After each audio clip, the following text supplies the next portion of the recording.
12 heures à Ngodissi, dans l'arrondissement de Diban, dans l'Union Ekele. Sortir des sentiers battus, proposer une information authentique, c'est notre objectif et nous sommes extrêmement heureux de vous savoir de plus en plus nombreux à travers le monde à nous accompagner dans cette quête de la qualité. Mesdames, Messieurs, bienvenue à vous dans Culture FM Info Midi sur votre chaîne de prestige. Voici le sommaire. Covid-19, l'économie du département au bord de l'asphyxie, les entrepreneurs suffoquent sous le double poids de la crise sanitaire et des casses des exécutifs municipaux, alors que certains opérateurs économiques tournent au minima, d'autres par contre, composés de petits commerçants, des opérateurs des secteurs des transports, de la téléphonie mobile, de la restauration entre autres, ont mis la clé sous le paillasson avant les dernières prescriptions du président de la République. Autopsie d'une économie en berne favorisée par un monde du travail totalement à l'agonie, c'est notre grand dossier à la faveur de la célébration de la fête du travail. Artisanat, une galerie virtuelle en perspective dans l'Union Ekele. Voilà une idée lumineuse émise lors du séminaire de renforcement des capacités des artisans de l'Union Ekele, tenu au centre de promotion de la femme et de la famille des ECA. Une perspective qui requiert la professionnalisation de l'artisanat au travers d'une solide connaissance des normes et de la qualité. Installation, 5 délégués départementaux découvrent leur poste de travail. Une cérémonie restreinte couplée dans un lieu fermé respectant les mesures barrières a été l'installation par le préfet Peter Tiende des délégués départementaux des sectoriels suivants: eau, énergie, éducation de base, tourisme et loisirs, transport, décentralisation et développement local. Malgré la riposte contre le Covid-19, vont-ils prendre la mesure des défis qui les attendent? En nous se trouvent les ingrédients de notre santé et de notre bien-être. Nous sommes privilégiés, vous sachant bien portants et bien calés dans votre siège à l'écoute du journal de Culture FM.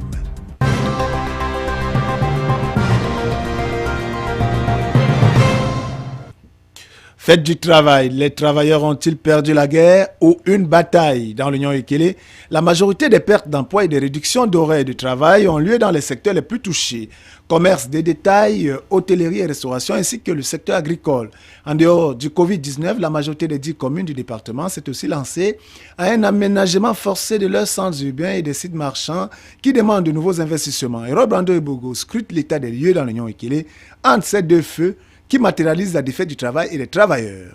L'économie du département d'Union Ekele vient de subir l'un des coups les plus durs de son histoire. Fortement tributaire du petit commerce, de l'agriculture, des activités de transport, des produits de loisirs et des transferts de la diaspora, cette économie, déjà fragile, s'est drastiquement contractée durant la période de confinement due au Covid-19. S'il y a lieu de préciser que le confinement au Cameroun n'était que partiel, donc laissait la latitude aux populations de vaquer en journée à leurs occupations, il est indéniable que la peur provoquée par le fort déploiement de la sensibilisation aux gestes barrières ainsi que les décisions radicales concernant la limitation des déplacements ou encore la fermeture à partir de 18 heures de certaines activités a provoqué la chute de plusieurs entreprises. Les premières impactées par le coronavirus ont assurément été celles du secteur de la restauration, des loisirs et du divertissement. Les débits de boissons emploient relativement près, voire plus d'1 millier de personnes à travers le département.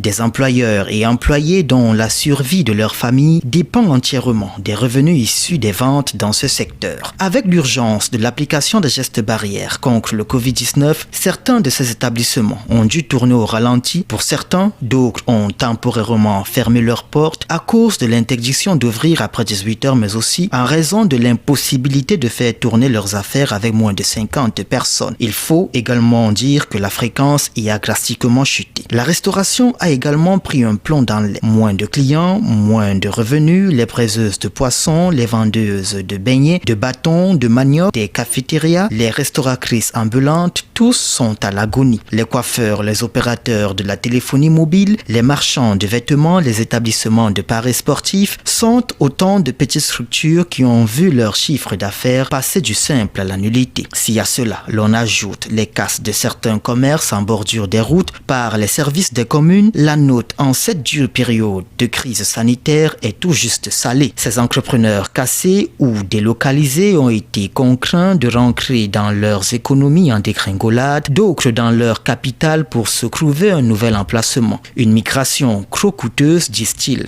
Pour un entrepreneur qui comptabilise 400 000 francs nets d'épargne et qui se retrouve dans l'obligation d'intégrer une boutique qui revient à 300 000 francs CFA, travaux d'aménagement y exclus alors que l'ensemble du business local et mondial est au point mort, comprenez qu'il s'agit en fait non pas d'une opération d'embellissement de la ville, mais plutôt du meurtre programmé de l'économie. Plusieurs de ces entrepreneurs ont tout simplement fermé boutique. L'agriculture a également été la grande perdante de cette crise. Avec les coûts de transport revus à la hausse, il est difficile pour les producteurs d'écouler leurs produits. Le cas le plus parlant est incontestablement la mise au ban des villages traversés par le chemin de fer qui ne pouvaient plus transporter leur production en raison des limitations de crin. Bien évidemment, toutes ces contraintes ont un impact sur le coût des denrées qui ont vu leur prix exploser aux grandes dames des consommateurs.